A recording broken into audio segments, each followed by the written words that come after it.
I caught my wife cheating, and she called it exploring open marriage rules. From the moment I met Laura, I was captivated. It was at a mutual friend's housewarming party, one of those events where everyone makes awkward small talk over lukewarm drinks. She walked in wearing a yellow sundress that made her stand out in the sea of neutral colors, and her laugh.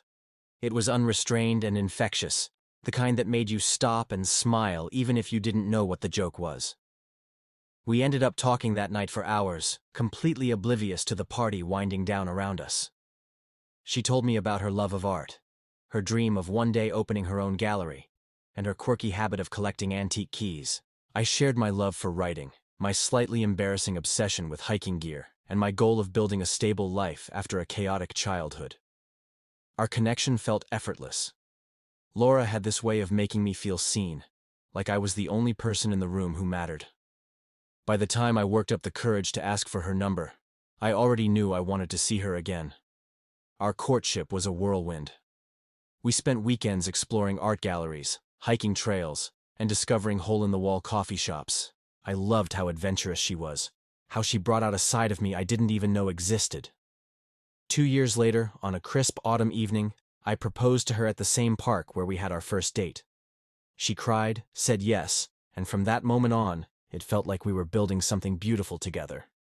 Marriage was good to us, at least in the beginning. We bought a small house in a quiet neighborhood, the kind with tree-lined streets and neighbors who waved every time you passed by. We had 2 kids, a boy and a girl, and they became the center of our world. But as the years went on, life happened. The stresses of parenting, demanding jobs, and trying to maintain a household began to take their toll. We still loved each other, but it was harder to find the time to nurture that love. Date nights became rare, conversations became shorter, and the spark that once defined us started to dim. I should have seen the cracks forming long before the word open marriage ever entered our lives. Looking back, there were little signs that Laura wasn't as happy as I thought. She started staying late at work more often, saying she had to finish projects or attend last-minute meetings. When she was home, she seemed distracted, spending hours scrolling through her phone or watching shows I wasn't interested in.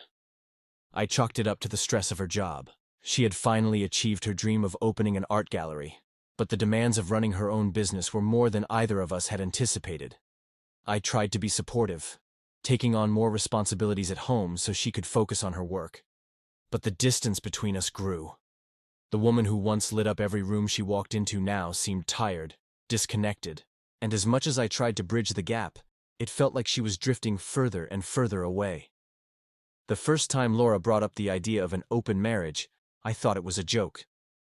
We were sitting on the couch one evening after the kids had gone to bed, the glow of the TV casting soft light across the room. "Matt," she began hesitantly, "do you ever feel like we've lost something?" I turned to her, confused. "What do you mean?" "I don't know," she said, fidgeting with the hem of her sweater. "It's just, I feel like we're stuck. Like we're not really living, just going through the motions." I nodded, unsure where she was going with this. "I guess I've felt that way sometimes," I admitted. "But I thought that was just life, you know? We've got a lot on our plate." She hesitated for a moment before dropping the bombshell. "What if we tried something different? Something that could bring us closer again?" "What are you talking about?"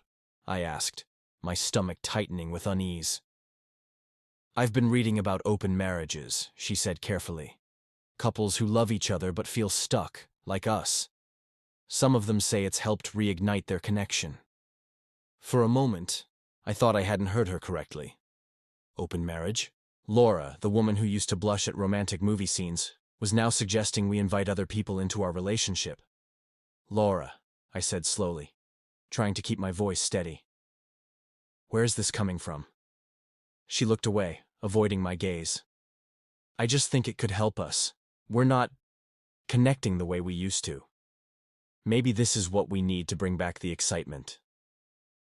I spent the next few days in a fog, replaying that conversation over and over in my mind. Part of me wanted to dismiss it as a phase, something Laura would eventually realize was a terrible idea. But another part of me couldn't shake the feeling that there was more to her suggestion than she was letting on. I started noticing things I had ignored before. The way she always seemed to have her phone glued to her hand, smiling at texts she never shared with me. The way she started dressing differently, more stylish, more deliberate, whenever she went out with friends. The way she seemed energized by something I couldn't quite put my finger on. But every time I tried to bring it up, she brushed off my concerns. "You're overthinking it," she'd say with a laugh. "Don't be so paranoid." And so, I buried my doubts, convincing myself that I was imagining things. After all, Laura was my wife. We had built a life together, raised children together. She wouldn't betray me, would she?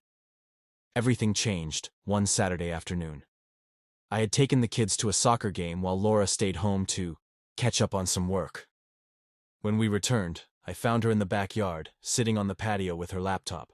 She smiled when she saw us, but there was something off about her expression, something I couldn't quite place. Later that evening, I went to grab a glass of water from the kitchen and noticed her laptop still sitting on the table. Out of habit, I glanced at the screen. What I saw made my heart stop. An email thread was open, and the subject line read, "Last night was amazing." My eyes scanned the messages, and there it was. A conversation with someone named Sean. The details were unmistakable. It wasn't just flirtation. It was proof that Laura had already crossed the line. When I confronted her, she didn't even try to deny it.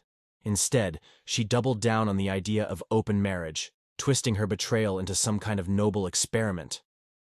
"I thought we agreed to explore this," she said defensively. "No. You decided to explore it," I shot back. "I agreed to have a conversation about it, not for you to go behind my back and start exploring on your own." Her face flushed with anger, but I didn't care. The damage was done. The room was heavy with silence after my last words. Laura sat on the couch, her arms crossed defensively, as if she were the one who'd been wronged. I stood across from her, my heart racing and my fists clenched at my sides, trying to make sense of what she had just admitted. "You didn't think you owed me a conversation before." "This?" I asked, my voice trembling with a mix of rage and hurt. "You just decided on your own that it was okay to sleep with someone else?" "It's not like that," she said, her tone exasperated. "I didn't plan for it to happen. Sean and I just connected. And it made me realize how much I've been missing in my life. I thought exploring an open marriage would give us both the chance to find that excitement again." I let out a bitter laugh. "Excitement? Laura, we have 2 kids, a house, a life together. Did that mean nothing to you? Or was it just so boring that you decided to go find someone else to entertain you?" Her expression softened for a moment, and for a brief second, I thought she might actually apologize. But instead, she shook her head and said, "I'm not the only one at fault here, Matt. You've been so focused on work, on keeping everything stable, that you forgot how to have fun. You forgot how to make me feel seen." I stared at her, stunned. "So this is my fault? You're blaming me for your affair?" "I'm not blaming you," she said quietly. "I'm just saying, we've both let things slip. Maybe if we'd been more honest about what we needed, this wouldn't have happened." After that conversation, everything changed. Laura and I tried to keep things civil for the kids' sake, but the tension between us was palpable. Nights were the worst. She'd retreat to the guest bedroom, claiming she needed space to think, while I lay awake in our bed, haunted by the images of her and Sean together. During the day, I found myself replaying every moment of our marriage, looking for signs I had missed. Had she been unhappy for years? Had I been blind to her needs? Or had she just changed into someone I no longer recognized? I couldn't focus at work. I'd sit at my desk, staring blankly at my computer screen, while my coworkers whispered about how off I seemed. Even the kids noticed something was wrong. "Why doesn't Mom eat dinner with us anymore?" my daughter asked one evening, her big brown eyes full of confusion. "She's just busy, sweetheart," I lied, forcing a smile. "Everything's okay." But everything wasn't okay. One night, after the kids were asleep, I decided I needed answers. Laura had gone out again. Another night with friends, though I had no doubt she was with Sean. I sat in the dimly lit living room, staring at her laptop on the coffee table. Part of me felt sick at the thought of snooping. But another part of me, the part that was desperate to understand how my marriage had fallen apart, couldn't resist. I opened the laptop, and my heart sank as I scrolled through her emails. There were dozens of messages between her and Sean, some mundane, others explicit. But what hurt the most were the ones where she talked about me. "I feel so trapped with Matt," one email read. "He's a good guy, but he doesn't understand me anymore. With you, I feel alive again." Another message was even crueler.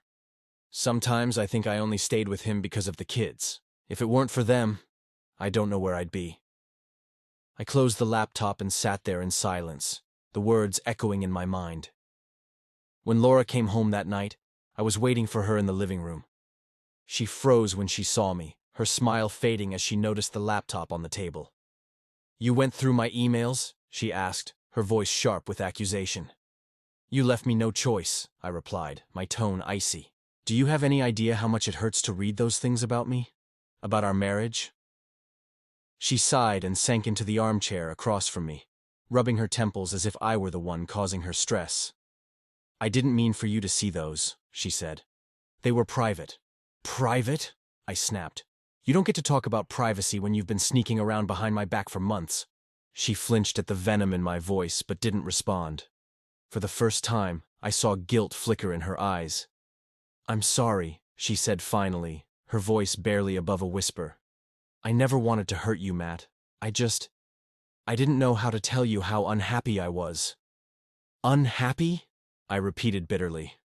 "You could have talked to me, Laura. You could have told me what you needed.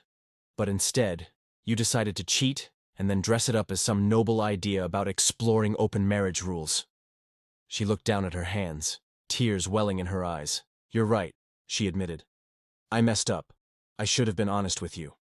But I don't know if we can fix this." Her words felt like a punch to the gut. "Do you even want to fix this?" I asked, my voice cracking. "Or is Sean all you care about now?" She didn't answer. And in that moment, I knew the truth. The weeks that followed were some of the darkest of my life. Laura and I decided to separate, though we tried to keep things amicable for the sake of the kids. I moved into a small apartment nearby, a far cry from the home we had built together. Every time I saw her, whether it was dropping the kids off or running into her at school events, it was like ripping open an old wound. She seemed happier, freer, while I was left to pick up the pieces of my shattered life. I started going to therapy, desperate to make sense of what had happened. My therapist helped me see that Laura's choices weren't a reflection of my worth as a husband or a father.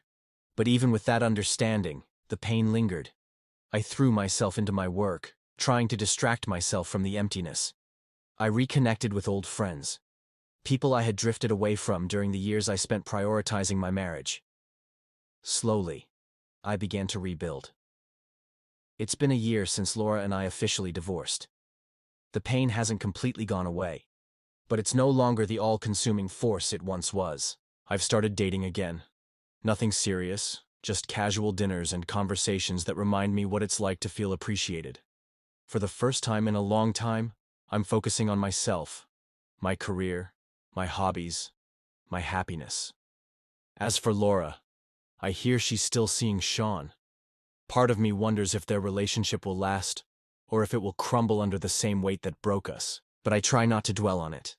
Because if there's one thing I've learned through all of this, it's that trust is the foundation of any relationship. Without it, everything else falls apart. And now, I know better than to ignore the cracks when they start to form.